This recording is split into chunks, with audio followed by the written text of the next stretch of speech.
Sa gitna ng maingay na mga kalye ng Quezon City kung saan ang amoy ng ulam mula sa mga karinderya ay nakikipagbuno sa usok ng mga jeepney, lumaki si Rafi Santillan, isang batang payat na laging nakasuot ng lumang uniforme. Ang kanyang mga kamay ay puno ng sugat mula sa pagtulong sa kanyang ama, si Mang Efren, na isang mekaniko sa isang maliit na repair shop sa Project 6. Anak, ang buhay ay parang makina. Kailangan mong ayusin ang bawat piyesa. Kahit gaano kakatagal, madalas sabihin ni Mang Efren habang pinapakita sa kanya ang mga komplikadong wiring ng mga lumang kotse. Ngunit noong 2010, sa gitna ng isang malakas na ulan, nawala si Mang Efren sa isang aksidente sa trabaho. Nawasak ang isang hydraulic press at walang sapat na proteksyon.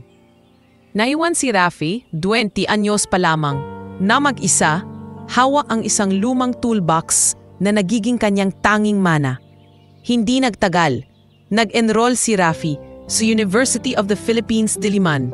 Nag-aaral ng engineering habang nagtatrabaho bilang isang part-time welder sa gabi. Paano mo gagawin to, Rafi? Wala ka ng ama, wala kang pera. Tanong ng kanyang matandang lola, si Lola Nena, na naninirahan sa isang lumang bahay na yari sa kawayan sa likod ng simbahan. Lola, ang ama ko ay nagturo sa akin na hindi humihinto ang mundo para sa sakit. Gagawin ko to para sa kanya. Sagot niya, ang kanyang boses na puno ng determinasyon na nagpapahid ng luha sa mga mata ng matanda. Sa mga gabing iyon, habang nagre-review ng mga blueprint sa ilalim ng mahinang ilaw ng kerosene lamp, nagsimulang mangarap si Rafi ng isang negosyo na hindi lamang magbibigay ng trabaho sa mga katulad nila, mga mahihirap na nangangarap ng pagbabago, kundi magiging patunay na ang isang batang ulila ay maaaring magtayo ng imperyo. Noong 2015, habang nasa ika-6 na taon pa ng kanyang kurso, nagsimula na ang lahat. Sa tulong ng isang maliit na loan mula sa kanyang pinsan na si Kuya Milo, isang tindero sa Divisoria, binili ni Rafi ang kanyang unang set ng mga tool at nagkupa ng isang kubo sa Cubao bilang workshop.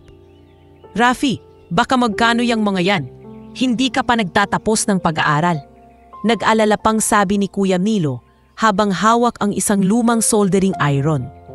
Kuya, ito ang simula. Gagawin nating Santillan Tech para sa mga piyesang hindi nawawasak ng buhay. Ngumiti si Rafi, ang kanyang mga mata na kumikinang ng pag-asa. Una niyang ginawa ang mga custom circuit boards para sa mga lokal na gadget shop.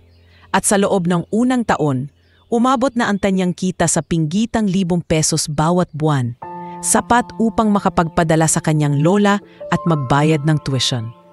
5 taon ang lumipas, tulad ng mabilis na conveyor belt sa isang linya ng produksyon. Noong 2020, sa gitna ng pandemya na nagpapatigil ng maraming negosyo, lumago ang Santillan Tech mula sa isang maliit na workshop sa Cubao tungo sa isang mid-sized factory sa isang industrial park sa Laguna. Nag-employ na ito ng 200 tauhan, mga manggagawa mula sa mga baryo sa paligid, kabilang ang mga batang ina tulad ni Aling Rosa, isang welder na nagdadala ng kanyang anak sa daycare ng company, at si Mang Bert, isang aging electrician na dating tricycle driver. Boss Rafi, salamat sa trabahong to. Kung hindi dahil sa inyo, wala kaming makakain na yung quarantine. Sabi ni Aling Rosa, isang araw habang nagpapahinga sa kantin, ang kanyang mga kamay na madidilaw mula sa solder flux. Aling Rosa, kayo ang tunay na bituin dito. Walang Santillan Tech kung wala kayo. Sagot ni Rafi nang may ngiti habang lihim na nag-oobserba ng kanyang mga empleyado na nagkukwentuhan tungkol sa mga online classes ng mga anak nila. Ngunit sa kabila ng paglago, nagsimulang lumitaw ang mga anino ng duda. Si Rafi, ngayon 35 anyos, ay nakatira na sa isang modest na penthouse sa Makati. Ngunit ang kanyang puso ay nananatiling sa mga alaala ng kanyang ama. Ang mga ulat ng pagnanakaw ng mga piyesa, mga depektibong chips na nawawala sa stockroom ay nagiging karaniwan. Ano na naman to? Bakit bawat buwan may nawawalang inventory? Bulong niya sa kanyang sarili habang tinititigan ang financial reports sa kanyang laptop. Kilala siya sa kanyang mga tauhan bilang isang mabait na boss, nagbibigay ng bonus tuwing Pasko, nag-oorganisa ng libre na medical check-up, at laging nagpapasalamat sa mga birthday cards na pinipirmahan niya ng personal. Salamat po, boss. Kayo ang pinakamabait na amo. Sigaw ng mga empleyado sa annual Christmas party noong 2019 habang nagkakainan ng lechon at nagkakantahan ng OPM hits. Ngunit sa loob-loob, nagdududa na siya. Lihim niyang pinapanood ang mga CCTV footage sa kanyang opisina na nagpapakita ng mga maliit na hindi pagkakasundo. Si Tomas Tom Reyes, ang head mechanic na may matigas na mukha at malaking tiyan mula sa mga overtime beers, ay laging nagrereklamo sa workload. Bakit pa tayo laging kulang sa manpower? Parang walang pakialam ang taas. Naririnig niyang sigaw ni Tom sa isang video habang nag-aaway sa kanyang assistant na si June. Isang batang baguhan mula sa Cavite. Kuya Tom, pasensya na po. Susubukan kong bilisan, palusot ni June. Ngunit ang mga mata ni Tom ay puno ng galit na hindi maipaliwanag. Isang gabi noong 2020, habang ang mundo ay nananatiling nakakulong sa takot sa COVID, nag-iisa si Rafi sa kanyang penthouse. Ang mga ilaw ng Manila skyline ay kumikinang sa malaking bintana, ngunit ang kanyang puso ay madilim. Nakaupo siya sa kanyang worn-out couch, hawak ang isang tasa ng matamis na kape, nang biglang magsimula ang isang dokumentaryo sa Netflix. Undercover Boss, tungkol sa isang CEO na nagbago ng anyo upang subukin ang kanyang mga empleyado. Ano to? Parang fairy tale, bulong niya sa sarili. Ngunit habang nanonood, nag-flashback ang mga alaala. Ang kanyang pagiging batang ulila na lumalaban sa mga exam sa ilalim ng puno ng akasya sa UP. Ang mga gabi na nag-iisip kung paano magpapakain sa kanyang lola. Ang pawis at dugo na ibinuhos sa unang workshop. Ako rin ba? Kaya ko to? Upang malaman kung sino ang tunay na loyal, kung sino ang nagmamahal sa Santillan Tech tulad ng pagmamahal ko sa ama ko? Tanong niya sa kawalan, ang kanyang boses na nanginginig sa emosyon. Sa oras na iyon, nagdesisyon siya. Hindi ito basta plano. Ito ang magiging pagbabago ng kanyang buhay. Magiging isang bagong tao siya, isang ordinaryong manggagawa, upang subukin ang kanyang tauhan nang hindi nila alam. Hindi niya alam na ito ang magiging simula ng isang matinding emosyonal na paglalakbay, luha ng pagtataksil, yakap ng tunay na pagkakaibigan, at isang pag-ibig na hindi niya inaasahan. Habang ang orasan ay tumitik-tik sa gitna ng tahimik na gabi, nagsimula na ang blueprint ng kanyang undercover mission. Ngunit sa sandaling iyon, si Rafi ay nananatiling isang lalaking puno ng pag-asa at takot. Handa nang mag-risk ng lahat para sa imperyong itinayo niya mula sa mga hamog ng kanyang nakaraan. Ang tagsibol ng 2021 ay dalang isang bagong simula sa mundo. Ang mga bakuna ay nagsisimula nang dumating sa Pilipinas. Ang mga lockdown ay unti-unting nagliliwaliw at ang mga kalye ng Metro Manila ay muling puno ng mga taong nagmamadali sa trabaho, hawang ang kanilang face shields at ang pag-asa ng isang normal na buhay. Para kay Rafi Santillan, gayunpaman, ang panahong ito ay nagiging sandigan ng isang lihim na plano na nagmumula sa kanyang matinding pagdududa at matinding pagmamahal sa kanyang negosyo. Matapos ang mga buwan ng pagmumuni-muni sa kanyang penthouse, habang ang pandemya ay nagpapahina ng kanyang pananampalataya sa kanyang mga tauhan, nagpa siyang kumilos. Hindi na sapat ang mga CCTV footage o ang mga lihim na ulat mula sa kanyang security team. Kailangan niyang maramdaman mismo ang tibok ng kanyang factory, ang pawis at luha ng kanyang mga empleyado upang malaman kung ang Santillan Tech ay tunay na isang pamilya o isang gusot na network ng mga lihim na agenda. Isang hapon at Abril, sa isang maliit na coffee shop sa poblasyon, Makati, kung saan ang tamoy ng brewed Arabica ay nakikipagbuno sa ingay ng mga barista. Nagkita si Rafi sa kanyang matagal ng kaibigan at lawyer, si Benito Ben Alcantara. Si Ben, isang 38 anyos na lalaking may makinis na buhok at laging nakasuot ng tailored suit na nagpapakita ng kanyang tagumpay sa mga korte. Ay ang taong nagligtas sa Santillan Tech mula sa isang malaking tax audit noong 2018. Rafi, ano to? Undercover CEO? Parang pelikulang Hollywood, pero sa totoong buhay, maaaring maging trahedya. Sabi ni Ben habang hinahalukay ang kanyang tiramisu. Ang kanyang mga mata na puno ng pag-alala habang tinititigan ang kanyang kaibigan. Rafi, na nakaupo sa harap niya na may 2 tasa ng cappuccino sa pagitan nila, ay huminga ng malalim. Ben, hindi ko na kaya ang mga bulong-bulungan. Nawawala ang mga piyesa, lumalaki ang mga reklamo, at pakiramdam ko nawawala ko ang kontrol. Kailangan kong maging isa sa kanila upang makita kung sino ang tunay na sumusuporta sa akin, sa amin. Napailing si Ben, hawak ang kanyang phone na naglalahad ng isang draft ng legal waiver. Handa ka ba sa panganib? Hindi lang pisikal, emosyonal din. Paano kung maging malapit ka sa kanila? At pagdating ng araw ng katotohanan, masaktan ka o sila?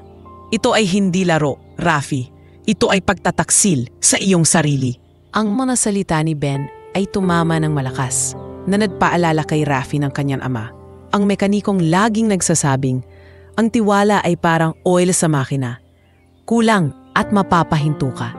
Ngunit sa halip na mag-atras, tumamo si Rafi. Dapat kong subukan. Para sa Santillan Tech. Para sa alaala ni tatay. Sa loob ng 2 oras na iyon, nagplano sila. Ang bagong identity, ang legal covers, at ang exit strategy. Si Ben ay nag-abiso ng mga panganib mula sa potensyal na lawsuit kung mahalata hanggang sa emosyonal na epekto ng pagiging bukas sa mga taong maaaring magpalapit lamang para sa personal na pakinabang. Ingat ka pare, ang puso mo ay hindi gawa sa steel tulad ng mga circuit boards mo. Paalam ni Ben habang nagbabayad ng bill, ang kanyang ngiti na puno ng pagmamahal na kaibigan. Sa mga sumunod na linggo, magsimula ang paghahanda ni Rafi na parang isang aktor na nagre-rehearse para sa pinakamalaking role ng kanyang buhay. Una, binili niya ang isang second-hand wheelchair mula sa isang online marketplace. Isang lumang modelo na may mga gulong na kaunti ang kalawang, na nagkakahalaga ng 5,000 pesos lamang, na nagpapaalala sa kanya ng kanyang mga unang araw ng pagtitipid. Ito ang magiging aking sandigan. O bigat, bulong niya sa sarili habang sinubukan itong itulak sa kanyang parking lot, ang mga gulong na umiikot ng mabagal sa semento.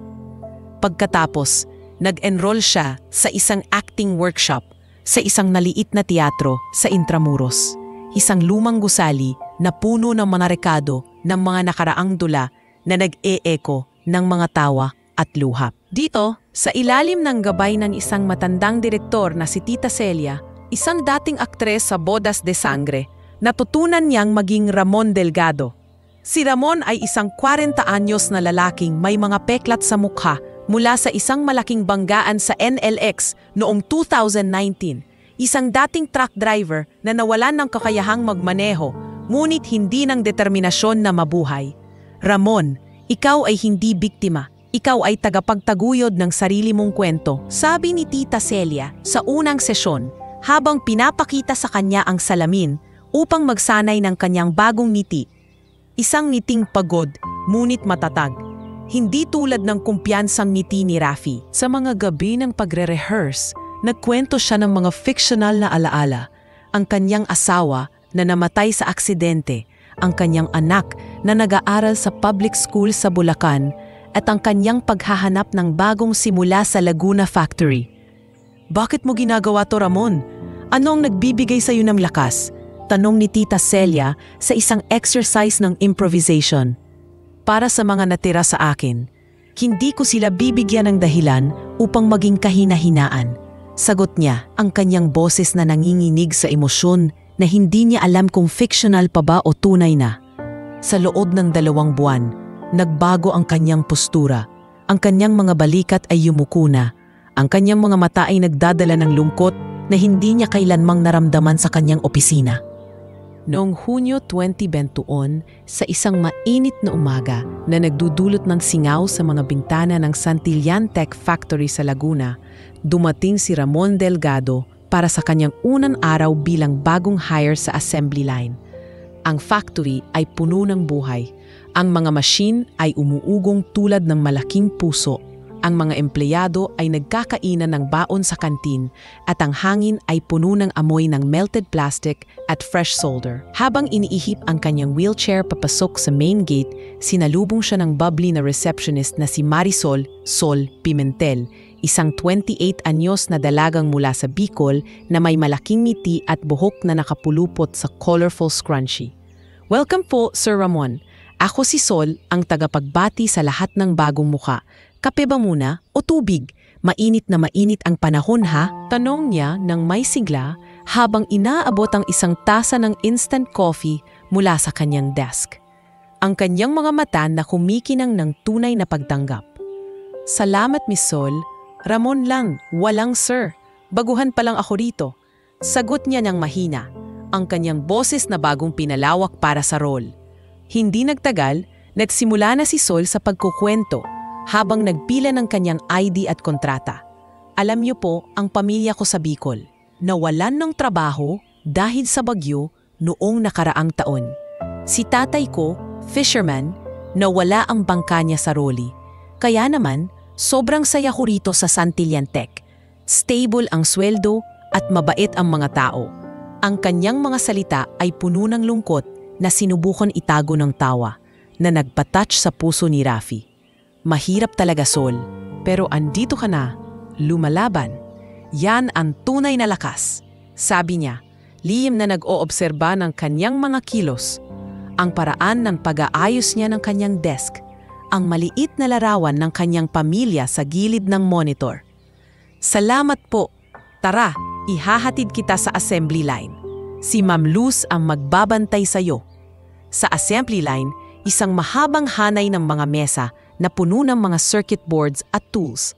Nakilala niya si Luz Biminda Luz Gaspar, isang 42 anyos na single mother na matagal ng line supervisor.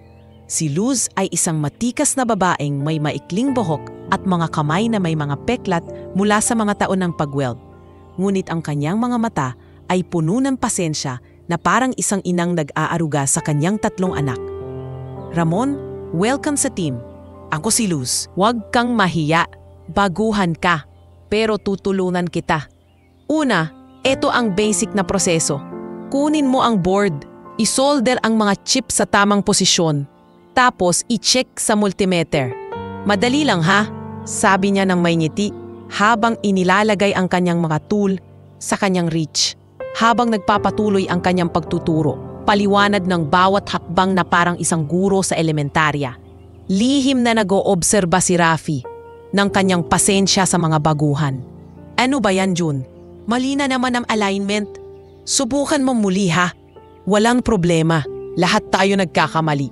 Narinig niyang sabi ni Luz sa isang batang katabi, si Jun mula sa Cavite, na nagpapakita ng kanyang malambot na side sa gitna ng pressure ng production quota. Salamat, Ma'am Luz. Hindi ko inaasahan na ganito kakabait, sagot ni Ramon habang sinusubukan niyang hawakan ang soldering iron ng hindi masyadong magaling, ang kanyang mga daliri na naninginig sa bagong role. Kaya yan, Ramon, lahat ng tao rito may kwento. Ikaw, anong kwento mo? Bakit wheelchair? Tanong niya ng mahina. Ang kanyang boses na puno ng tunay na pag-aalala. Aksidente sa NLEX noong 2019. Dating truck driver ako, pero andito na, susubukan ko, sagot niya. Ang kanyang mga mata na lumalin sa alaala na hindi niya talaga naranasan, ngunit nagiging tunay sa sandaling iyon. Sa loob ng unang linggo, habang nag-a-adjust si Rafi sa wheelchair, ang mga pasahe sa mga ramp na hindi perpekto, ang pananakit sa braso mula sa pag-push ng mga mabibigat na tool tray, nagsimulang magduda siya sa kanyang plano. Isang hapon, habang nagpapahinga sa kantin, nakita niya si Tom Reyes, ang head mechanic na dati niyang nakitang nagre-reklamo sa CCTV, na personal na tumutulong sa pagdadala ng mabibigat na kahon para sa mga senior workers. O ayan, Mang Bert, hawakan mo to. Huwag mong i-lift lahat. Baka magka-back pain ka ulit. Sabi ni Tom sa isang matandang elektrisyan, ang kanyang malaking braso na nagiging sandigan habang inililipat ang mga crate ng raw materials. Sa gitna ng mga bulong-bulungan tungkol sa lumalaking workload, Bakit ba laging kulang ang delivery? Ang mabulong na isang grupo sa mesa, nagpapakita ito ng isang hindi inaasahang pagkakaisa. Si Tom, na dating mukhang galit sa lahat, ay nagiging ama ng grupo. Nagbabahagi ng kanyang baon ng longganisa sa mga baguhan tulad ni Ramon. Kain ka muna, Ramon. Baguhan ka pa. Kailangan mo ng lakas. Alok niya, na nagdudulot ng isang sandali ng katahimikan sa kanyang dibdib. Bakit mo ginagawa to, Kuya Tom? Parang hindi ka ang tipo ng tao na nagbibigay ng ganito. Tanong ni Ramon. Hindi mapigilan. Tumawa si Tom, ngunit ang kanyang mga mata ay malungkot. Kasi anak, ang buhay sa pabrika na to ay parang pamilya. Kahit may away, sa huli tulong-tulong tayo. Hindi ba? Ang sagot na iyon ay nagpaduda kay Rafi. Baka mali ang kanyang pananaw. Baka ang mga duda niya ay gawa lamang ng kanyang pag-iisa. Habang ang araw ay tumatapos sa paglubog ng araw sa mga bundok ng Laguna, nakaupo si Ramon sa kanyang wheelchair. Nakatingin sa mga empleyadong nag-uuwian, nagsimulang magtanong sa sarili hanggang kailan niya kaya itong itago at ano ang magiging presyo ng katotohanan. Ang tag-araw ng 2022 ay dumating sa Laguna na parang isang matinding init na nagpapahirap sa bawat galaw. Ang mga ulo ng mga manggagawa ay puno ng pawis na tumutulo sa mga circuit boards. Habang ang mga aircon unit sa factory ay nagpupumigay lamang ng mahinang simoy laban sa 38-degree na temperatura. Para sa Santillan Tech, ang post-pandemic boom ay nagdadala ng pag-asa. Ang mga order ng electronic gadgets, mula sa mga budget smartphones hanggang sa mga home automation devices, ay dumadagsa mula sa mga international clients sa Singapore at Estados Unidos na nagiging dahilan ng 24/7 shifts at overtime na nagpapataas ng revenue ng 40%. Ngunit para kay Ramon Delgado o si Rafi Santillan sa kanyang lihim na pagkatao, ang tagumpay na ito ay nagiging isang matinding pagsubok. Sa loob na ng isang taon bilang bagong hire, nagsimulang maranasan niya ang pisikal na hirap ng pagiging sa wheelchair. Ang mga gulong na nahihirapan sa mga uneven na sahig ng assembly line. Ang pananakit sa likod na nagiging tulad ng matulis na karayom bawat oras na yumuyuko siya upang kunin ang mga maliit na screws. At ang mga braso na namamanhid mula sa paulit-ulit na pag-push ng kanyang upuan sa gitna ng maingay na mga machine. Bakit ba kasi hindi perpekto ang mga ramp dito? Parang hindi para sa mga katulad natin. Bulong niya sa sarili isang tanghali habang nagpapahinga sa isang sulok ng line. Ang kanyang kamiseta na basang-basa sa pawis. Ang sakit na ito ay nagpapaalala sa kanya ng kanyang totoong buhay. Isang CEO na puno ng stress mula sa mga board meeting sa Makati, kung saan ang kanyang upuan ay ergonomic at air-conditioned. Ngunit ang kanyang isip ay palaging puno ng mga numero at desisyon na nagpapahirap sa kanyang pagtulog. Kung ganito ang nararamdaman nila araw-araw, paano pa sila nakakangiti? Tanong niya sa kawalan habang iniisip ang kanyang ama, si Mang Efren, na namatay sa isang aksidenteng pisikal na nagiging paalala na ang buhay ay hindi lamang tungkol sa tagumpay, kundi sa pagtitiis ng mga sugat na hindi nakikita. Isang mainit na Huwebes ng Hulyo, sa gitna ng peak production hour, nagkaroon ng isang malaking problema na nagpahalakhak ng buong factory sa kaguluhan. Ang isang batch ng 54 na units ng smart home sensors ay masira dahil sa depektibong soldering machine. Ang mga joints ay hindi na melt ng tama na nagiging dahilan ng mga short circuits na nagpapakita ng mga error lights sa testing phase. Ano ba yan? Lahat ng trabaho natin ngayon pupunta sa basurahan. Sigaw ni Tom Reyes, ang head mechanic, habang nagmamadali sa maintenance area ang kanyang uniforme na may mga guhitan ng grease. Ang mga empleyado ay nagkakagulo. Si June mula sa Cavite ay nagpapaliwanag na mabilis ang kanyang mga kamay. Kuya Tom, hindi ko alam. Bigla na lang nag-overheat. Habang si Aling Rosa, ang welder ay nagdadasal sa kanyang rosaryo sa gilid. Si Luz Gaspar, na nakatayo sa sentro ng kaguluhan tulad ng isang kapitan sa bagyo, ay ang unang nagsabing kailangan ng dagdag na training. Tama na lahat. Hindi ito katapusan ng mundo, pero kailangan nating ayusin to. Boss Rafi, ang management, hindi magiging masaya sa losses na to. Mag-volunteer kayo para sa retraining demo bukas. Sino ang handa? Tanong niya. Ang kanyang boses na matatag, ngunit puno ng pag-alala para sa kanyang team. Na alam niyang maaaring magdulot ito ng mga warning slips o mas masahol, mga retrenchments. Sa gitna ng mga mukhang pagod, itinaas ni Ramon ang kanyang kamay. Hindi dahil sa plano, kundi sa isang biglang impulse ng pagtulong. Ma'am Luz, ako po, baguhan pa lang ako, pero susubukan ko. Baka makatulong ang fresh eyes, sabi niya, ang kanyang ngiti na pagod ngunit tapat. Napatingin sa kanya si Luz, ang kanyang mga mata na nagliliwanag ng paghanga. Sige Ramon, bukas sa training room. Huwag kang mag-alala, tutulungan kita. Ang desisyong iyon ay nagbigay daan kay Ramon na mag-volunteer sa isang maliit na demo kinabukasan, kung saan ipinakita niya ang tamang teknik ng soldering gamit ang isang sample board. Ang kanyang matadaliri na matagal nang sanay sa mga blueprint bilang Rafi, ngunit ngayon ay gumagana sa ilalim ng pressure ng mga mapanuri na mata. Lihim na namangha si Rafi sa kanyang sariling kakayahang mag-adapt. Bakit hindi ko to naisip noon? Ang simple lang pala, hawakan ng iron ng 45 degrees, magbigay ng sapat na flux. Parang ang buhay ko rin, iniisip niya habang ang mga empleyado ay nag-a-aplos ng mahina pagkatapos ng demo.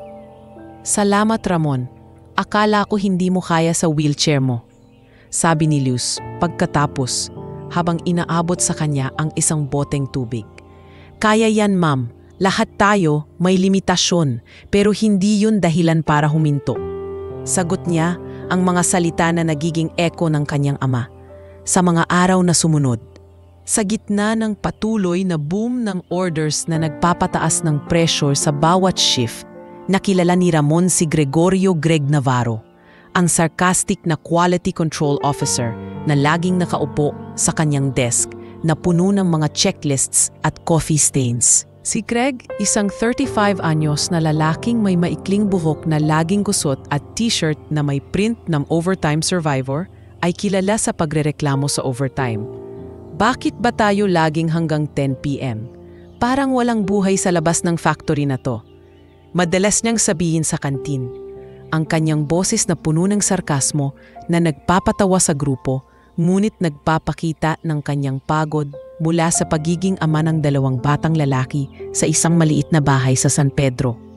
Murit sa ilalim ng kanyang matigas na panlabas, lihim na nagbabahagi siya ng kanyang homemade adobo, ang recipe mula sa kanyang yumaong ina na may tamang timpla ng toyo at laurel sa mga baguhan tulad ni Ramon. Isang tanghali, habang nagkakainan sa kantin na puno ng amoy ng ulam at ingay ng mga kwentuhan, inilapag ni Greg ang isang Tupperware sa harap ni Ramon. O Ramon, kain ka. Adobo ko to, hindi yung canned na basura. Para sa mga katulad mo na mukhang hindi kumakain ng maayos sa shifts.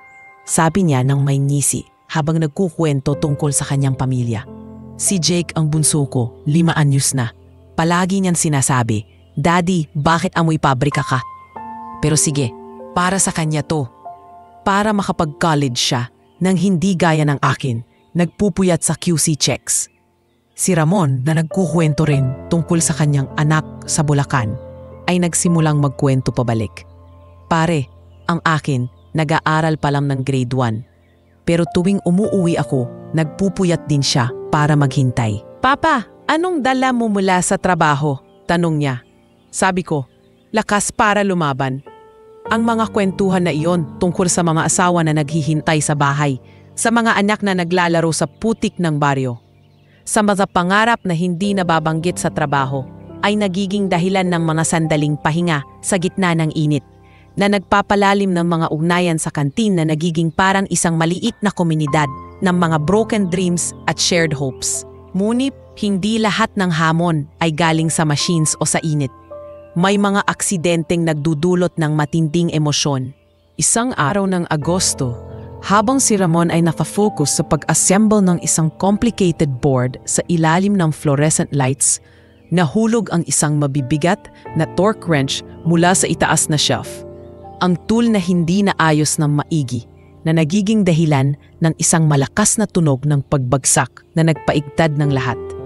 Halos tumama ito sa kanyang ulo, ngunit sa isang mabilis na galaw, tumakbo si Sol Pimentel mula sa reception desk.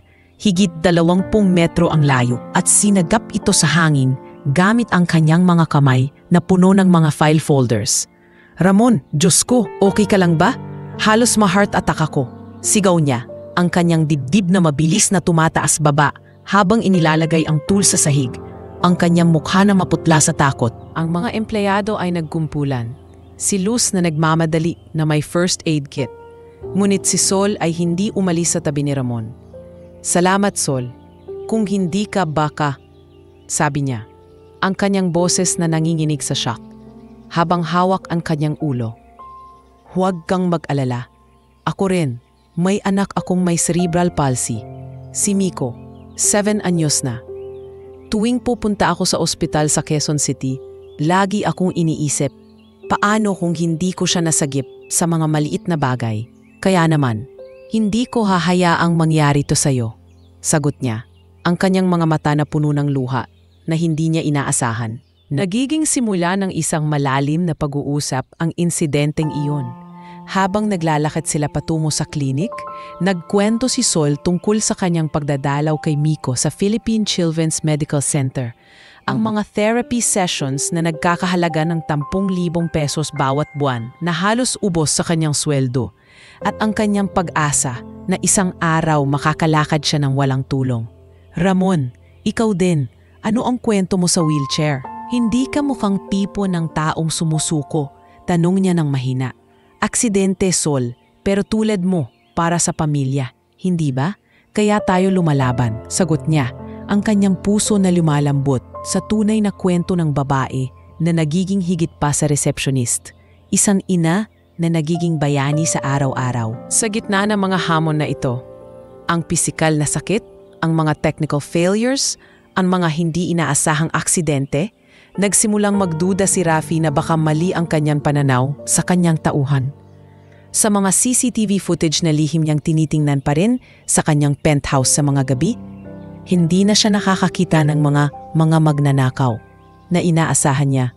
Sa halip, nakikita niyang mga kwentuhan sa kantin, ang mga yakap pagkatapos ng overtime, ang mga awa ni Greg sa kabila ng kanyang sarkasmo. Sila ay higit pa sa mga numero sa report ko. Bakit hindi ko to nakita noon? Iniisip niya habang nakatingin sa lanila ng Laguna mula sa kanyang bintana, ang kanyang dibdib na puno ng guilt at paghanga. Ngunit patuloy siyang nag-oobserba bilang Ramon, nagiging bahagi ng mga kwentuhan, nagbibigay ng payo sa mga baguhan, habang ang mga taon mula sa 2021 hanggang ngayon ay nagdudulot ng mas malalim na koneksyon na hindi niya inaasahan.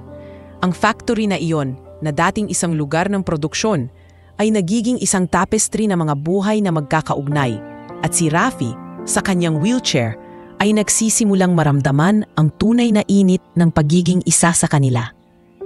Habang ang araw ay tumatapos sa isa pang shift, nakaupo siya sa kantin, nakikinig sa mga kwento ni Sol tungkol sa kanyang Miko at iniisip, paano na kung ang undercover na ito ay hindi na tungkol sa pagsubok, kundi sa pagtuklas ng sarili? Noong 2023, habang ang mga epekto ng pandemya ay unti-unti nang nawawala at ang ekonomiya ng Pilipinas ay nagbabalik sa buhay, ang San Ilian Tech ay lumalago na parang isang puno na naglalabas ng mga bagong sanga. Ang expansion sa isang bagong branch sa Batangas, isang modernong facility na may solar panels at automated assembly lines ay nadadala ng 100 bagong trabaho na nagiging dahilan ng mga pahiyang headlines sa local news at ng pagmamalaki ni Rafi sa kanyang board meetings.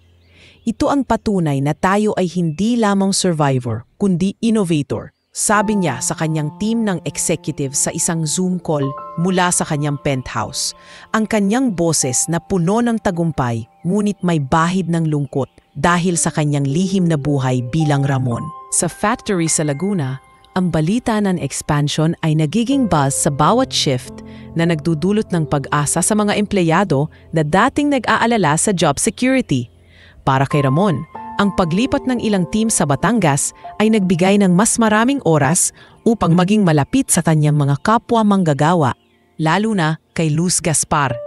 Si Luz, na ngayon ay promoted bilang shift lead para sa expansion training, ay nagsimulang magbubukas ng kanyang puso sa mga late-night talks sa kanpin pagkatapos ng overtime. Isang gabi ng Pebrero, habang ang malamig na hangin mula sa mga bundok ay dumudulas sa mga sliding doors ng factory, naupo sila sa isang mesa na puno ng mga empty coffee cups. Ramon, alam mo ba? 3 anak ko na. Si Carlo, 12, si Mia, 9, at si Benji, yung bunso na 5 anyos. Tuwing umuwi ako 12:00 ng gabi mula sa overtime, natutulog na sila pero nagiiwan ng plato ng kanin sa mesa para sa akin. Mama, kain ka pa, sabi nila sa note. Pero paano? Ang sweldo ko, kalahati sa renta, kalahati sa school fees. Yung overtime na to, para sa kanilang kinabukasan. Pero minsan parang nawawala na ako sa buhay nila. Kwento niya, ang kanyang mga mata na puno ng luha na sinubukan niyang punasan ng tissue mula sa dispenser. Si Ramon, na nakaupo sa kanyang wheelchair na nakaposisyon sa harap niya, ay naramdaman ang isang matinding sakit sa dibdib. Isang alaala ng kanyang dating asawa, si Carla, na namatay sa komplikasyon ng COVID noong 2020, na iniwan sa kanya ang kanilang anak na si Paulo, ngayon 4 anyos, na naninirahan sa kanyang lola sa Quezon City. Luz, ikaw ang tunay na bayani rito. Ako rin may anak, isang lalaki parang si Benji mo. Tuwing iniisip ko siya, nagpupuyat ako para sa kanya. Pero minsan, ang pakiramdam ko nawawala na rin ako sa kanya. Hindi ba natin sila paraan upang maging mas malakas? Sagot niya, ang kanyang boses na nanginginig sa emosyon na hindi niya naikukuble, na nagiging dahilan ng isang mahigpit na yakap mula kay Luz. Salamat Ramon, sa mga gabi na ganito, kailangan ko ng kaibigan tulad mo. Hindi mo alam, pero ang payo mo, yan ang nagbibigay sa akin ng lakas na magpatuloy. Ang mga kwentong iyon ay nagpatouch sa puso ni Rafi ng malalim. Sa kanyang totoong buhay, si Paulo ay nagiging malayo sa kanya dahil sa kanyang trabaho. At ang mga sandaling ito bilang Ramon ay nagiging tulay patungo sa isang pagbabago na hindi niya inaasahan. Ang pagiging ama na hindi niya kailanman nagawa ng maigi. Upang ipagdiwang ang expansion, nag-organisa ang HR department sa pamumuno ng bagong officer na si Lena Quizon. Isang 33 anyos na matikas na babaeng mula sa Quezon Province na kilala sa kanyang organisasyon ng mga events ng isang team building sa isang beach resort sa Laia, Quezon noong tag-araw ng Mayo. Ang lugar ay paraiso sa gitna ng stress, puting buhangin, turquoise na dagat at mga cottage na puno ng hamak na may mga hammocks at barbecue pits. Higit sa mga 150 empleyado ang dumalo, kabilang ang mga mula sa Batangas branch na nagdadala ng mga kwentuhan at tawa na hindi naririnig sa factory. Lahat, mag-enjoy tayo. Ito ang reward natin sa hard work. Walang boss, walang kwota, puro fun. Sigaw ni Lena sa welcome bonfire, ang apoy na nagliliwanag sa kanyang mukha habang nagkakainan ng grilled liempo at inihaw na bangus. Dito, sa gitna ng mga beach games at karaoke nights, nakita ni Ramon ang totoong mukha ni Tom Reyes. Hindi lamang ang reklamador na nakikita sa CCTV, kundi isang lalaking may malambot na puso na nagiging coach sa lokal na basketball league para sa mga batang mahirap sa baryo ng Kalatagan. Isang hapon, habang naglalaro ng volleyball sa buhangin, nakita ni Ramon si Tom na nag-aaruga sa isang batang baguhan na natumba at umiyak. "O Kuya Tom, sakit!" reklamo ng bata. Si Giovanni, isang 10 anyos na anak ng isang janitor sa factory. Sa halip na magalit, lumuhod si Tom sa buhangin. Hinaplos ang tuhod ng bata at sinabing, "Anak, sa basketball, tulad sa buhay, bumagsak ka, tatayo ka ulit. Tingnan mo, ako rin. Dati akong mataba at mabagal, pero naging coach ako para sa mga katulad mo. Huwag kang sumuko. Ikaw ang future ng barangay na to." Ang mga salitang iyon ay nagpapakita ng kanyang malambot na side, isang kontraste sa kanyang matigas na imahe sa trabaho na nagdudulot ng isang sandali ng pagmumuni-muni kay Ramon. Kuya Tom, hindi ko alam na may ganitong side ka. Sa factory, parang laging galit ka sa mundo. Sabi ni Ramon habang naglalakad sila sa tabing dagat ang alon na humahampas sa kanilang mga paa. Tumawa si Tom, ngunit ang kanyang mga mata ay malungkot. Rafi, Boss Rafi, hindi niya nakikita to. Reklamo ako kasi para sa kanila, para sa mga batang to na walang court, walang pantiyong maayos, sa league, libre ang lahat, galing sa bulsa ko. Pero sa trabaho, kailangan kong maging matigas para protektahan sila. Ang pag-amin na iyon ay nagbigay ng bagong liwanag kay Rafi. Ang taong dating inakusahan niya ng pagnanakaw ay isang tagapagtanggol ng mga walang boses na nagiging simula ng kanyang pagdududa sa kanyang orihinal na plano. Ngunit sa gitna ng saya ng team building, lumitaw ang unang tunay na anino ng kadiliman, si Valeriano Val Mendoza, ang ambitious na assistant manager na bagong dating mula sa isang kompetitor sa Manila. Si Val, isang 29 anyos na lalaking may makinis na buhok, designer watch at ngiting nagpapakita ng kanyang Ivy League MBA mula sa Ateneo, ay lihim na nagbebenta ng company secrets, mula sa mga supplier lists hanggang sa mga prototype designs, sa isang rival firm na nagngangalang Apex Electronics. Ang kanyang mga kilos ay hindi agad nakikita, ngunit sa wheelchair vantage point ni Ramon na nagbibigay sa kanya ng low-angle view sa mga madilim na sulok ng parking lot ng resort, nahuli niya ang mga lihim na pagpupulong. Isang gabi, habang ang iba ay nagkakantahan ng kailan sa loob ng function hall, lumabas si Ramon upang magpahangin sa kanyang wheelchair, ang mga gulong na umiikot ng mahina sa graba. Doon, sa ilalim ng isang palm tree malapit sa parking lot, nakita niya si Val na nag-uusap sa isang lalaking hindi kilala. Hawak ang isang envelope na puno ng mga printed blueprints. Val, ito na ba ang huling batch? Apex ay nagbabayad ng doble, 200,000 pero sa full schematics ng solar integrated board. Bulong ng estranghero, ang kanyang boses na mababa ngunit madalas. Oo, pero careful. Si Boss Rafi, matalino. Kung mahuli, tapos na tayo. Next week sa Batangas branch, may access ako sa vault. Sagot ni Val, ang kanyang mukha na puno ng kasakiman na pinaheg sa kanyang polished presentations. Si Ramon ay nanailing nakatago sa dilim, ang kanyang puso na tumitibok ng mabilis habang iniisip ang mga taon ng pawis na ibinuho sa mga designs na iyon. Bakit? Bakit mo ginagawa to? Bulong niya sa sarili. Ang galit na naghahalo sa lungkot dahil sa pagtataksil na ito sa pamilyang itinayo niya. Ang pagdududang iyon ay lumawak nang makita ni Greg Navarro na dating kaibigan ni Val mula sa college days sa UP. Ang mga senyales ng pagtataksil na inanyayahan ni Val sa team building bilang barkada ay nagsimulang mag-distrust pagkatapos ng isang insidente kung saan nawala ang isang mahalagang blueprint mula sa shared drive sa Batangas orientation. Val, anong nangyari? Yung prototype ng energy-efficient chip biglang bilited. Ikaw ang last na nag-access.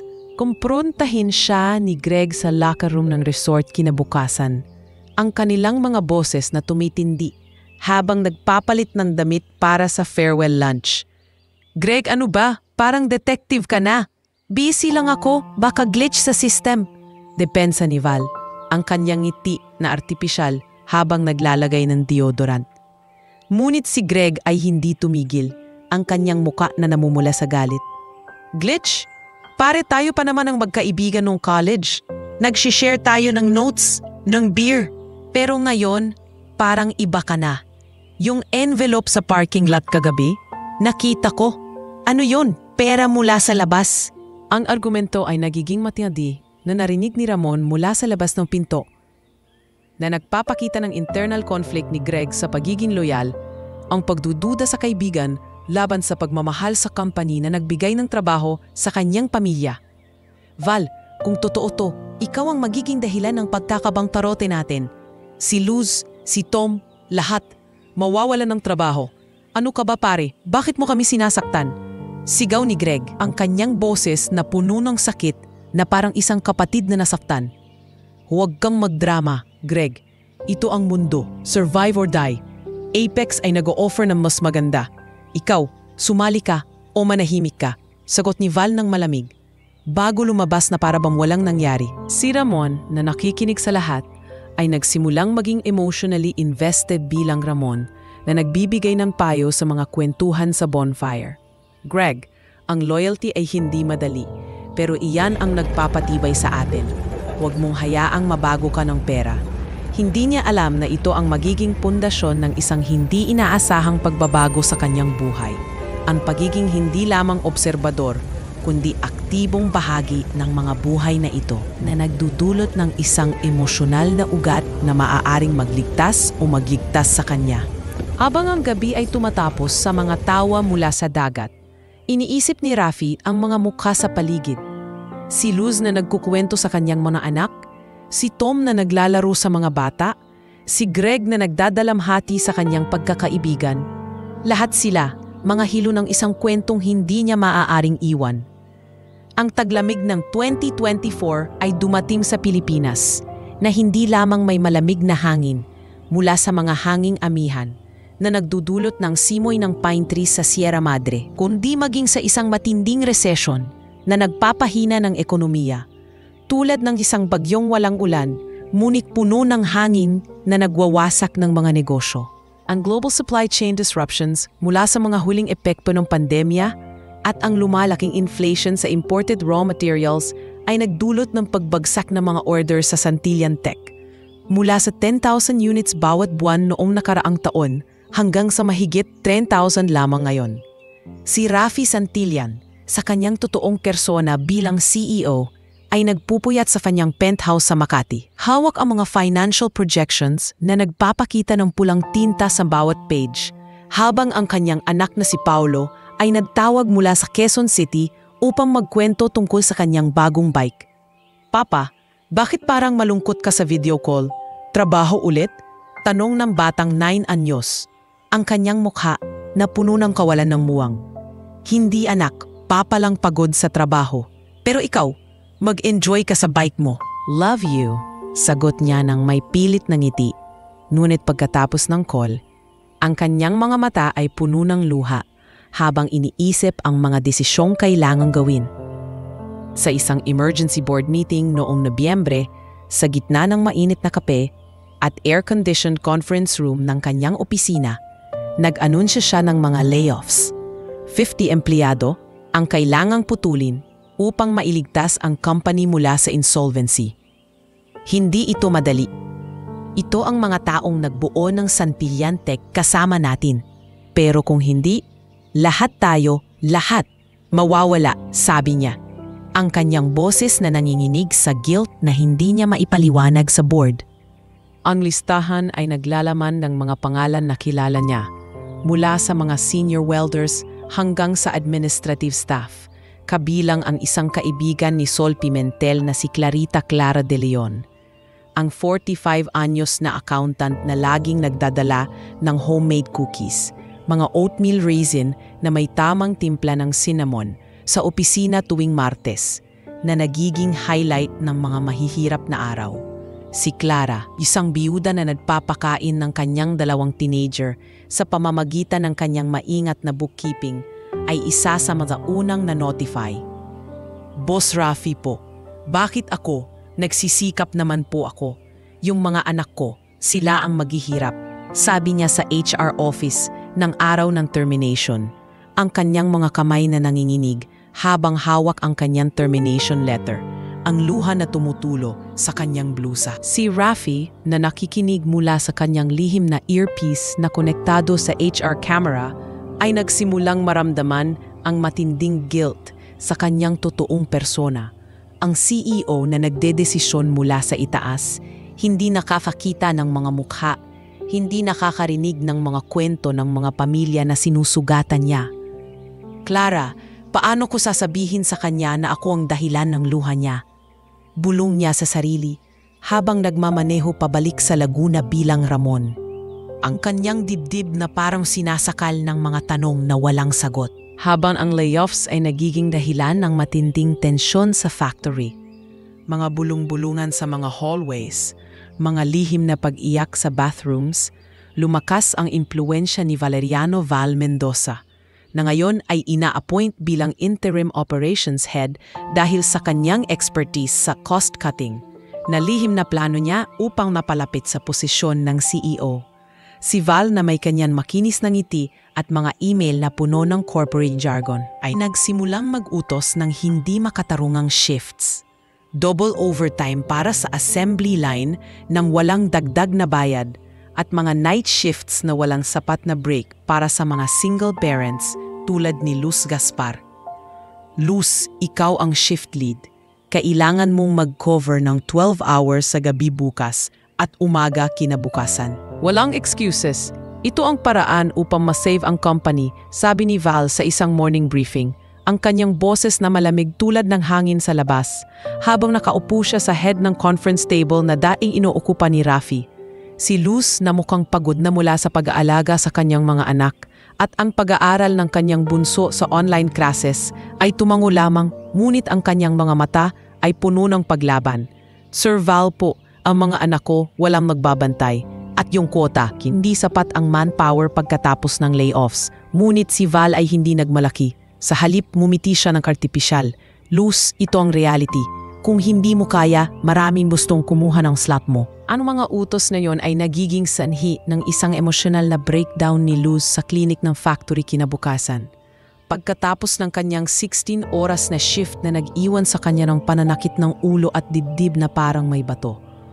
Dumarating siya sa maliit na infirmary na puno ng mga first aid kits at isang luma na examination bed. Ang kanyang katawan na nanginginig habang umiiyak ng mahina. Ano ba to? Bakit ganito?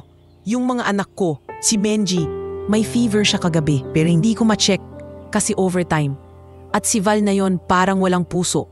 Sigaw niya sa kawalan, ang kanyang mga kamay na sumasakop sa mukha, habang ang mga luha ay tumutulo sa sahig. Si Ramon na nagmamadali mula sa assembly line pagkarinig ng ingay ay pumasok sa wheelchair niya. Ang kanyang mga gulong na umiikot ng mabilis sa linoleum floor. Luz, anong nangyari? Huwag kang umiyak. Andito ako. Sabi niya ng mahina, inilalagay ang kanyang kamay sa kanyang balikat habang nagiging tagapakinig sa kanyang mga luha. Ramon, hindi ko na kaya. Yung shifts na yon, parang pinapatay niya kami ng dahan-dahan. At si Clara, nawalan na ng trabaho. Kaibigan ko yon, laging nagdadala ng cookies para sa team. Bakit ganito ang mundo? Bakit kailangan nating magdusa para sa company na hindi man lang nagpapahalaga? Kwento niya, ang kanyang boses na puno ng desperasyon na nagpapasakit sa puso ni Rafi. Luz, ikaw ang pinakamalafas na tao na kilala ko. Yung mga anak mo, sila ang dahilan kung bakit lumalaban ka. At si Val, may mga taong ganyan, gutom sa kapangyarihan. Pero tayo, ayaw ang magtataguyod. Huwag mong hayaang magwagi siya. Sagot niya, hawak ang kanyang kamay na mahigpit. Ang emosyon sa kanyang dibdib na nagiging isang halo ng galit kay Val at pagmamahal sa babaeng ito na nagiging higit pa sa kaibigan. Sa sandaling iyon, habang ang nurse na si Nurse Alma ay nagbibigay ng gamot sa background, nagsimulang magbago ang pananaw ni Rafi. Ang undercover na ito ay hindi na tungkol sa pagsubok, kundi sa proteksyon ng mga taong nagiging pamilya niya. Ang mga problema ay lalong lumala nang magkaroon ng isang malaking skandal noong Disyembre. Si Val ay nahuli nagpapasa ng fake invoices sa accounting system na nagpapakita ng overbilling sa mga suppliers na nagiging dahilan ng 2 milyon pesos na lihim niyang ginagamit para sa kanyang personal na gastos. Mula sa mga luxury watches hanggang sa bayad sa kanyang sugar daddy na isang high-profile exec sa Apex. Ang ebidensya, mga digital logs mula sa IT audit na ginawa ni Greg Navarro, ay dumating sa kamay ni Val mismo sa isang anonymous email. Ngunit sa halip na mag-report sa board tulad ng dapat, tinulungan siya ng isang side character na si Isidro Cid Balbuena, ang 50 anyos na janitor na laging nakikita na nagmumop sa mga hallway na may kanyang lumang broom at ngiting payapa. Si Cid, na may matanda na asawa at mga utang mula sa medical bills ng kanyang cancer-stricken kapatid, ay nahulog sa utang kay Val, P500,000, na ipinahiram ng sugar daddy ni Val na may mataas na interest na nagiging dahilan ng lihim na alliance na nagbabanta sa buong company. Isang gabi sa stockroom, habang ang mga shelves ay puno ng mga boxes ng raw materials, nagkita sila sa dilim. Sid, kailangan mong i-delete yung logs sa server access mo. Simple lang, pindutin mo yung backdoor code na binigay ko. Utos ni Val, ang kanyang boses na mababa ngunit may authority, habang hawak ang isang flash drive. Si Sid, na mukhang pagod at may mga guhitan ng pawis sa noo, ay tumango ngunit ang kanyang mga mata ay puno ng takot. Sir Val po, kung mahuli kami, ano na ang magiging buhay ko? Yung asawa ko, si Aling Nena, walang sasalo sa bills. Pero, sige, gagawin ko. Para sa pamilya. Ang desisyong iyon ay nagiging isang lihim na alliance. Si Sid ay nagsimulang mag-cover para kay Val, na nagdadala ng mga fake documents sa shredder nang hindi sinasabi. Habang si Val ay nagpapangako ng bayad na hindi kailanman dumating. Si Ramon, na nakarinig ng bulungan mula sa kanyang posisyon sa assembly line na malapit sa stockroom, ay nagsimulang magplano ng kanyang sariling imbestigasyon. Ngunit ang pagkakakilala sa kahinaan ni Sid, ang isang simpleng janitor na nahihirapan sa buhay, ay nagdudulot ng empathy na hindi niya inaasahan. Bakit ang mga taong tulad ni Sid ang nahihila sa ganyang dilim? Ito ang tunay na problema, hindi ang pera, kundi ang gutom na nagpapatakot sa kanila. Iniisip niya habang nagmumop si Sid sa hallway kinabukasan, ang matanda na nagngingiti sa kanya ng may pag-asa. Sa gitna ng lumalaking kaguluhan, si Tom Reyes ay nagsimulang mag-doubt sa kanyang trabaho na nagiging dahilan ng kanyang pagiging malayo kay Ramon, mula sa mga kwentuhan sa kantin hanggang sa simpleng tango sa hallway. Si Tom, na dating ang buhay na sentro ng maintenance team, ay nagsisimulang pag-withdraw, ang kanyang malaking tiyan na parang nagiging mas mabigat sa bawat araw, habang iniisip ang kanyang mga responsibilidad sa basketball league at ang lumalaking hospital bills mula sa kanyang chronic kidney disease na lihim niyang itinago. Bakit ba ko pa ang magdududa?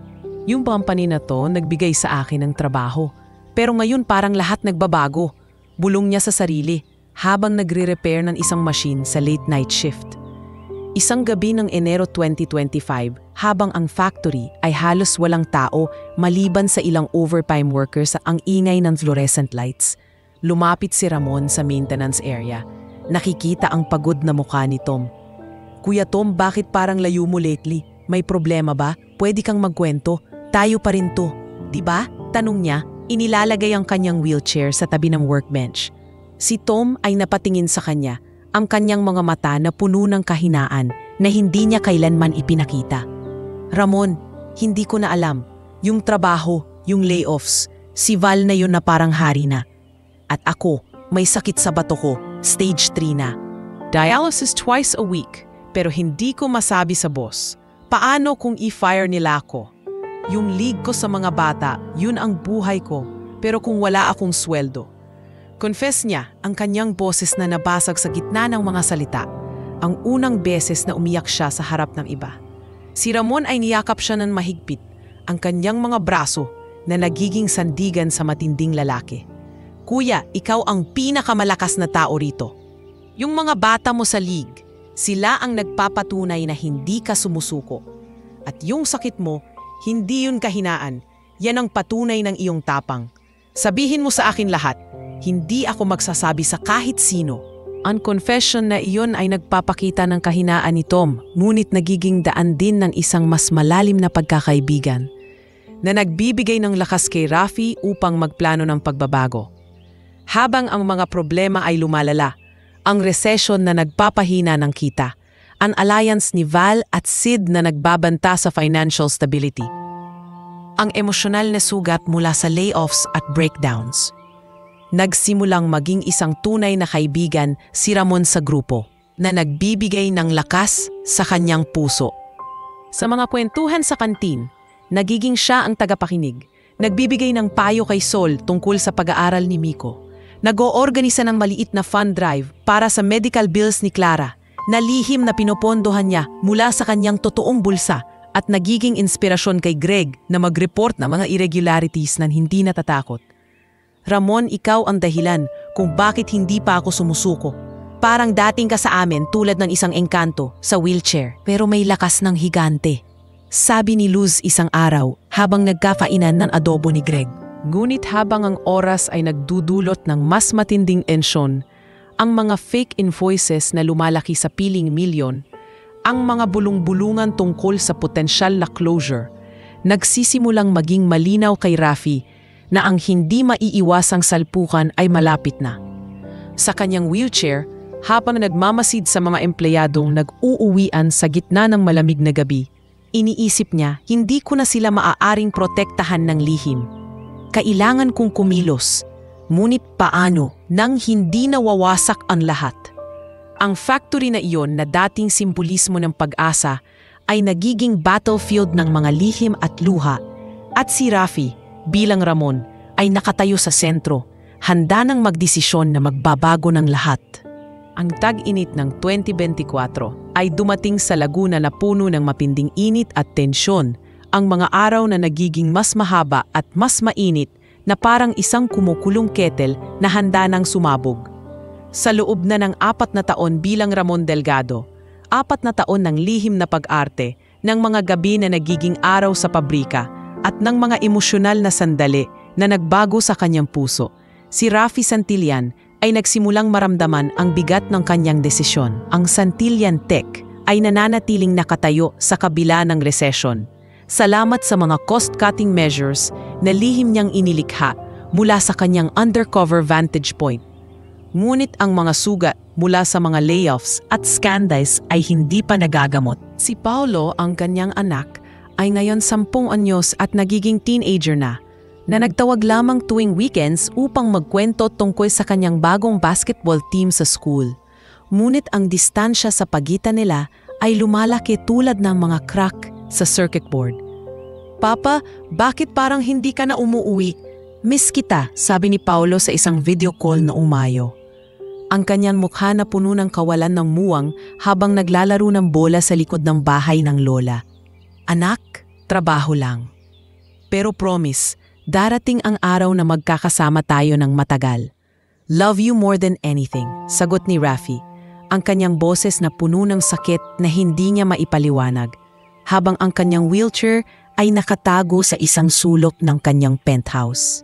Sa pabrika, ang mga empleyado ay nagpapatuloy sa kanilang mga buhay.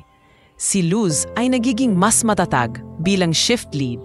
Si Tom ay nag-oorganisa ng mga fundraisers para sa kanyang dialysis at basketball league. Si Sol ay nag-aaral ng online course sa nursing para kay Miko. At si Greg ay nagiging whistleblower sa mga maliit na irregularities. Ngunit ang anino ni Val Mendoza ay lumalaki tulad ng ulap ng bagyo. Lumitaw ang pinakamalaking problema noong Hunyo, sa gitna ng peak season ng orders para sa mga back-to-school gadgets.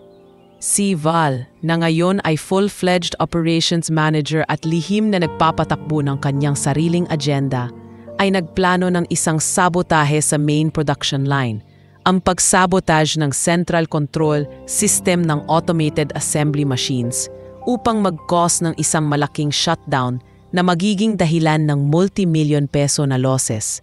Nagagamitin niyang ebidensya upang mapatalsik si Rafi bilang CEO at kunin ang posisyon para sa kanyang sarili. Ito ang perpektong plano.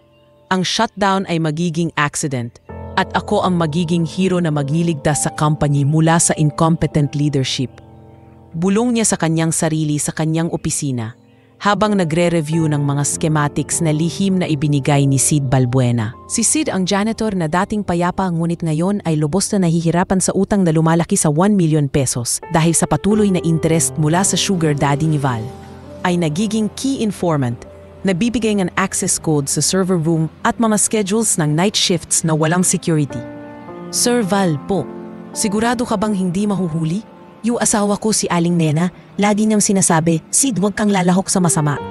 Pero yung bills, hindi ko na kaya. Sabi ni Sid, sa isang lihim na pagkikita sa canteen storage. Ang kanyang mga kamay na nanininig habang hawak ang isang USB drive na may virus code. Sid, ito ang iyong ticket out ng kahirapan. Pagkatapos ng plano, bayad na ang lahat. 2 million para sa iyo.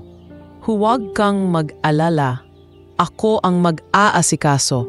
Pangako ni Val nang may ngiting walang init. Ngunit sa kanyang isip ay plano niyang iwan si Sid pagkatapos ng lahat. Ang impormasyong ito mula sa mga access logs na lihim na nahack ni Val gamit ang backdoor ni Sid ay nagiging sandigan ng kanyang ambisyon na nagbabanta hindi lamang sa trabaho kundi sa buhay ng daan-daang pamilya sa pabrika. Sa isang gabi ng Hulyo, habang ang unang bagyo ng panahon, si Bagyong Karina, ay nagdadala ng malakas na ulan at kidlat na nagliliwanag sa madilim na langit ng Laguna. Nahuli ni Ramon ang pagpupulong nila sa loob ng pabrika. Ang factory ay halos walang tao dahil sa mandatory evacuation advisory. Ngunit si Val at Sid ay nanatili, nag-a-assume na walang makakakita sa gitna ng kaguluhan. Si Ramon na nagpapahinga sa kanyang wheelchair sa isang sulok ng maintenance area pagkatapos ng kanyang shift, ay narinig ang mga bulong mula sa server room, ang mababang tunog ng mga boses na sumasalingat sa inay ng ulan sa metal roof.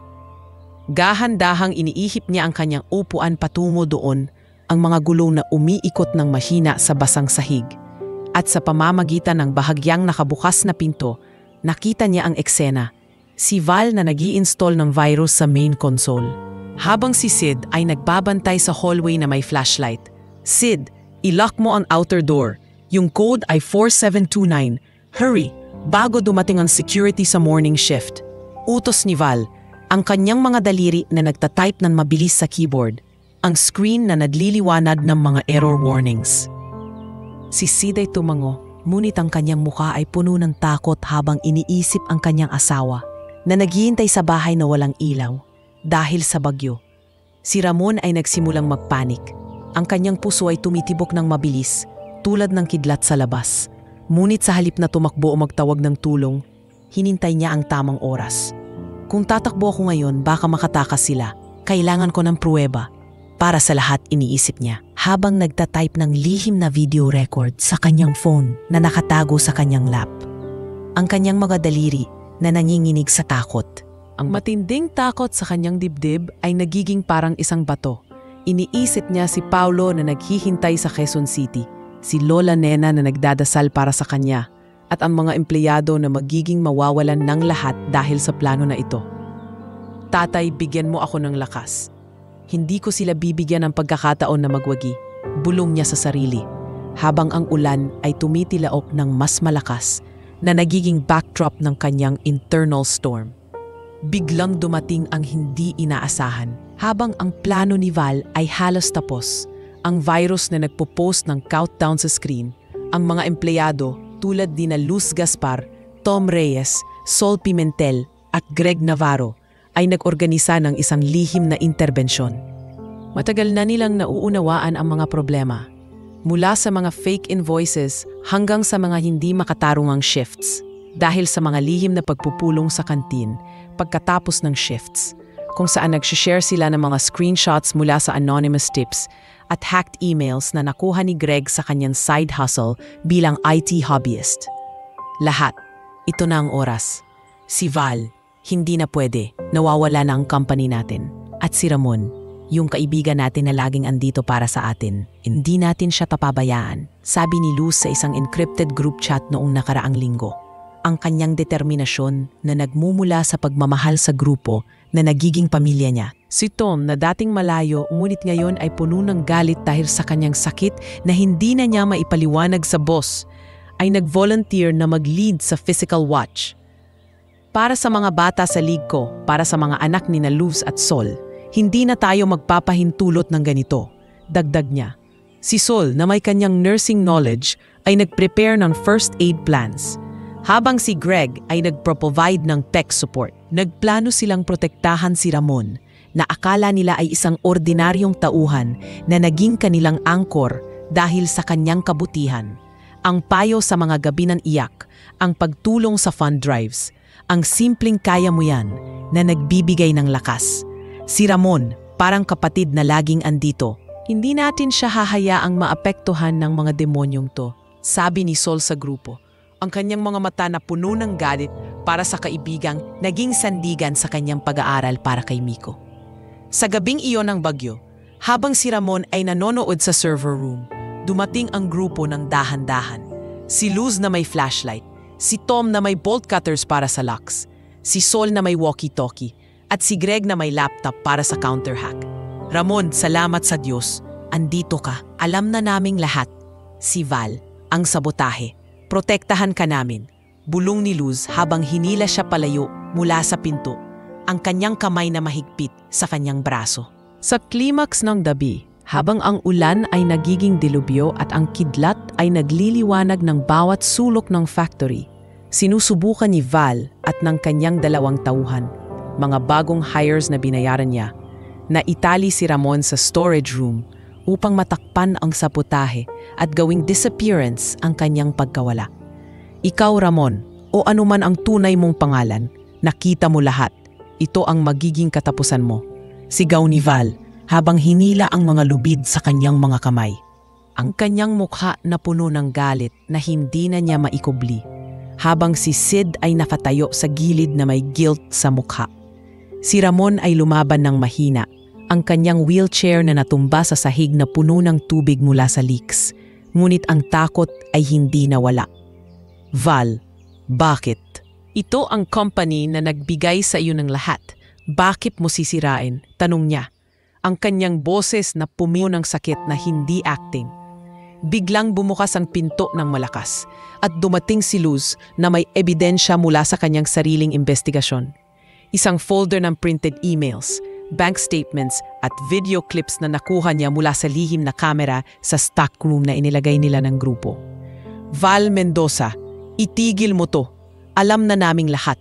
Ang mga fake invoices, ang utang kay Sid, ang virus sa line, at ang pulis andito na sa labas. Sigaw niya, ang kanyang boses na matatag tulad ng isang inang nagpoprotekta sa kanyang mga anak.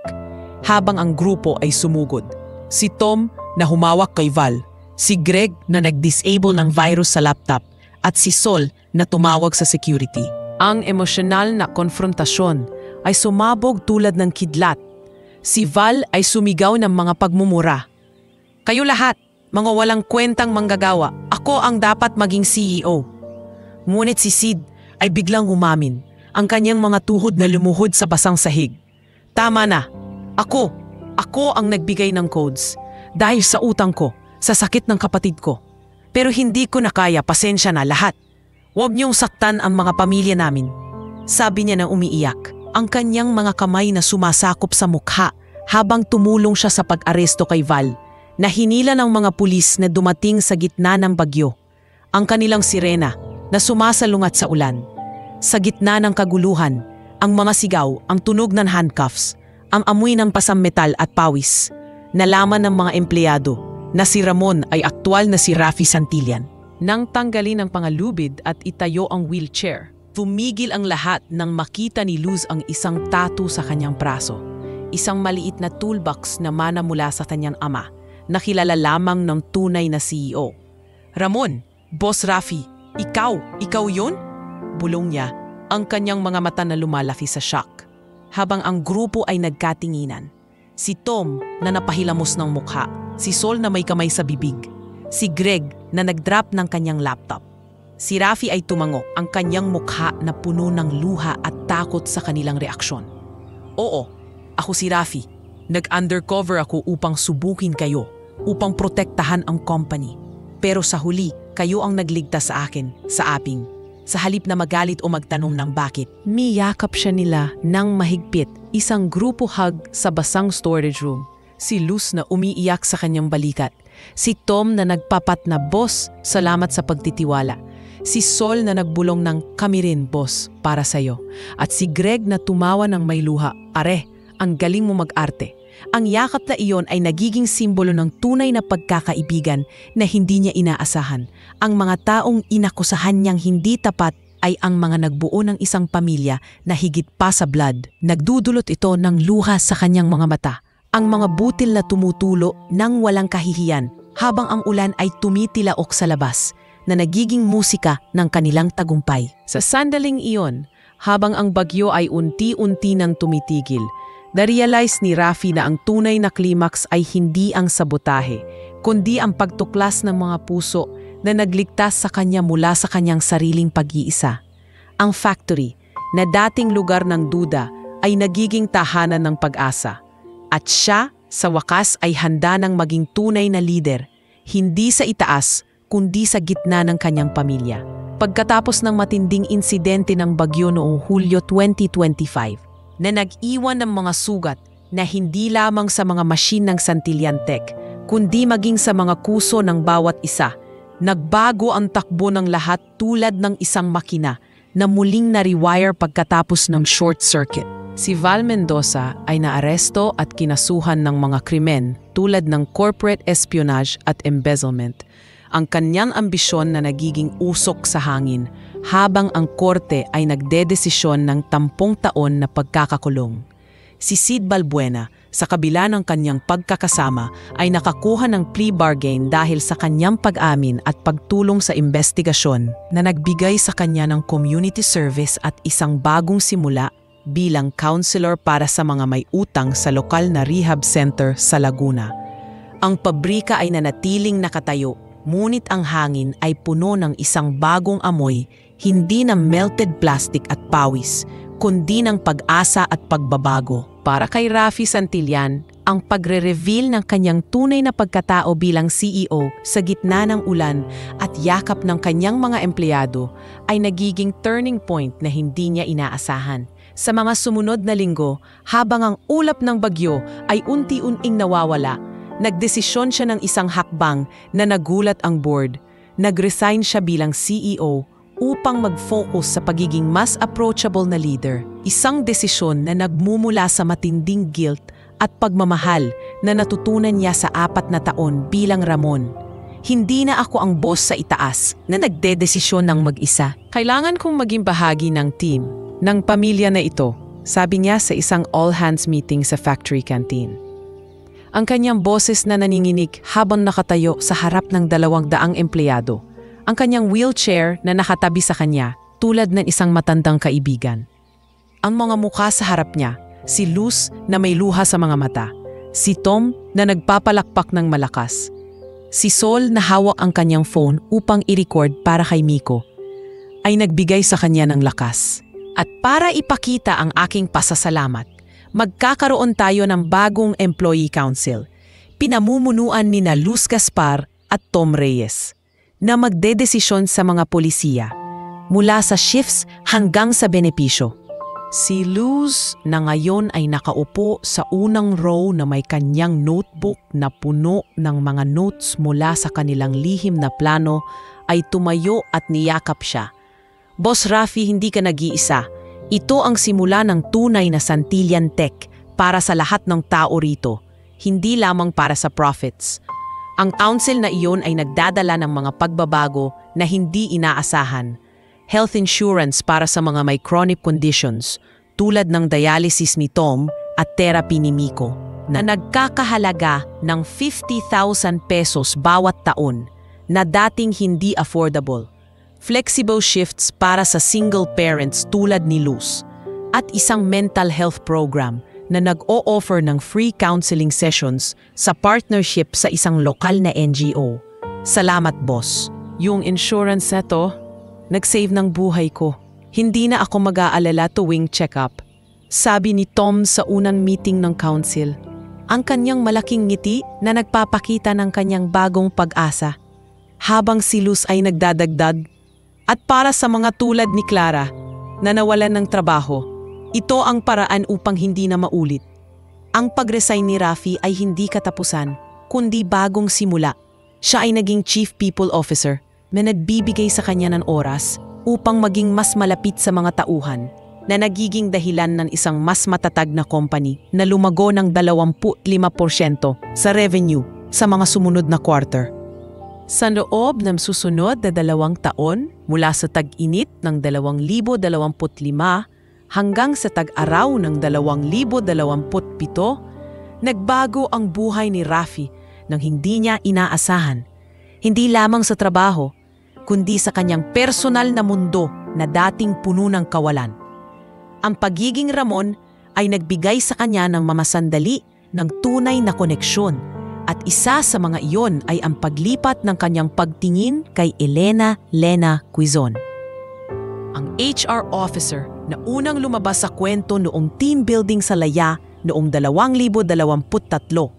Si Lena, isang 34 na taong gulang na babaeng may mahabang buhok na laging nakapulupot sa isang simple na ban at mga mata na puno ng empathy na nagmumula sa kanyang karanasan bilang dating volunteer sa isang women's shelter sa Quezon Province, ay ang taong nag-organisa ng mga events na nagbigay ng saya sa bitna ng stress. Sa mga buwan pagkatapos ng insidente, habang si Rafi ay nag-a-adjust sa kanyang bagong role, nagsimulang maging malapit sila sa mga late-night planning sessions para sa council. Rafi, hindi mo kailangang maging perpekto. Yung undercover mo, yan ang nagpakita sa akin na may puso kang hindi nawawala, kahit sa gitna ng boardrooms. Sabi niya, isang gabi ng Setyembre 2025. Habang naglalakad sila sa beach ng Laya para sa isang reflection retreat na kanyang inorganisa para sa leadership team. Ang dagat ay payapa, ang alo na mahinang humahampas sa kanilang mga paa, at si Rafi na hindi na gumagamit ng wheelchair sa mga pribadong sandali, ngunit hawak pa rin ito bilang reminder, ay napatingin sa kanya. Lena, sa loob ng 4 na taon, nawala ako sa sarili ko. Pero ikaw ang nagbigay sa akin ng dahilan upang maging tunay ulit. Ang kanilang pag-uusap ay nagiging malalim. Nagkwento siya tungkol sa pagkawala ng kanyang asawa. Ang pagiging ama na hindi niya nagawa ng maigi kay Paulo. At ang takot na maging mag-isa magpakailanman. Si Lena na may kanyang sariling kwento ng isang broken engagement at ang pagiging independent na nagbigay sa kanya ng lakas, ay nagsabi, Rafi, ang buhay ay hindi tungkol sa pagiging perpekto. Ito ay tungkol sa pagbuo ng bagong pamilya mula sa mga pira-piraso. At ikaw ang piraso na nawawala sa akin. Sa loob ng 2 taon na iyon, lumago ang kanilang pagmamahal tulad ng isang puno na nag-ugat sa lupaing dating tuyo. Mga date nights sa mga tahimik na restaurant sa Tagaytay kung saan nagkukuwento sila tungkol sa mga pangarap, mga weekend sa bahay ng lola ni Rafi sa Quezon City, kung saan naglalaro si Paulo ng basketball kasama si Lena, at mga sandali ng tahimik na pag-akyat sa bundok ng Laguna, kung saan nagpo-propose si Rafi noong tag-araw ng 2027 sa ilalim ng isang puno ng nara, hawak ang isang singsing na may maliit na circuit board design na simbolismo ng kanilang kwento. Lena, ikaw ang nagbigay sa akin ng bagong buhay, isang pamilya, isang layunin na higit pa sa negosyo. Magpakasal ka sa akin? Tanong niya, ang kanyang mga tuhod na lumuhod sa lupa, ang kanyang mga mata na puno ng luha. Oo, Rafi, oo sa'yo, sa atin. Ang yakap nila na nagiging simula ng isang bagong chapter na puno ng tawa, ng mga plano para sa wedding sa beach ng Laya, at ng pagdating ng isang bagong sanggol sa 2028 na nagbibigay ng buong pag-asa kay Paulo na magiging kuya. Habang ang buhay ni Rafi ay nagbabago, ang mga side characters ay umangat rin sa mga higher positions na nagiging inspirasyon sa mga bagong hires na dumadagsa sa Santillan Tech dahil sa mga kwentong viral sa social media tungkol sa heroic employees na nagligtas ng company. Si Marisol Sol Pimentel, na dating receptionist na laging may ngiting nagpapagaan ng araw, ay na-promote bilang Community Outreach Manager noong 2026 na nag-oorganisa ng mga programa para sa mga batang may disabilities tulad ni Miko, na ngayon ay 10 anyos at nakakalakad na gamit ang braces. Salamat sa insurance. Boss, kung hindi dahil sa'yo at sa grupo natin, hindi magiging ganito si Miko. Ngayon, ako ang nagbibigay ng pag-asa sa iba tulad ng ginawa niyo sa akin. Sabi niya sa isang company newsletter interview, ang kanyang mga mata na kumikinang habang nagkukwento tungkol sa kanyang unang event sa isang special school sa Bicol. Si Gregorio Greg Navarro, ang sarcastic QC officer na nagiging tech lead ng IT department, ay nag-develop ng isang utak para sa real-time inventory tracking na nag-save ng 1 million pesos sa losses, na nagiging inspirasyon sa mga baguhan na nakikita ang kanyang pagbabago mula sa reklamador tungo sa innovator. Dati, puro reklamo lang ako. Pero si Ramon, Boss Rafi, nagpakita sa akin na ang sarcasm ay hindi lakas. Ang aksyon ang tunay na tagumpay. Kwento niya sa isang training session para sa new hires. Ang kanyang ngiti na hindi na artipisyal, ngunit puno ng tunay na pagmamalaki. Habang ang mga ito ay nangyayari, bumalik si Clarita Clara de Leon bilang part-time consultant noong 2026, pagkatapos ng kanyang retraining sa isang accounting firm sa Manila, na nagiging tagapayo sa financial transparency ng council. Clara, salamat sa pagbabalik mo. Yung cookies mo, hindi lang yan ang nawala noong nawalan ka ng trabaho. Yung tiwala natin sa isa't isa ang nagbalik mo. Sabi ni Rafi, ng unang araw niya, ang kanyang yakap na nagiging simbolo ng pag-asa sa gitna ng mga dating trahedya tulad ng layoffs at scandals. Si Clara, na ngayon ay mas matatag na may kanyang mga anak na nasa college scholarships mula sa company fund, ay tumugon.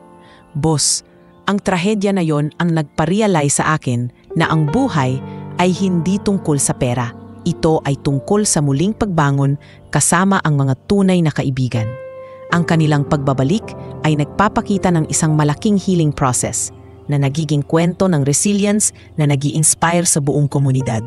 Sa gitna ng mga personal na pagbabago, nagbukas si Rafi ng isang foundation para sa mga disabled workers sa buong Pilipinas noong 2027, isang non-profit na nagngangalang Ramon's Legacy Foundation, na nag-o-offer ng free training programs sa tech assembly, vocational skills at entrepreneurship para sa libu-libong taong tulad ng kanyang dating persona. Ang foundation na funded ng 30% ng profits ng Santillan Tech ay nagbubukas ng mga satellite centers sa Quezon City, Bicol at Batangas na nagiging paraan upang maipakita ang kanyang pasasalamat sa mga taong naging pamilya niya sa pabrika. Si Luz na nag-volunteer bilang trainer, si Tom na nag-oorganisa ng sports programs para sa participants, at si Sol na nagiging ambassador para sa parents ng disabled kids. Ito ay hindi ko lahat.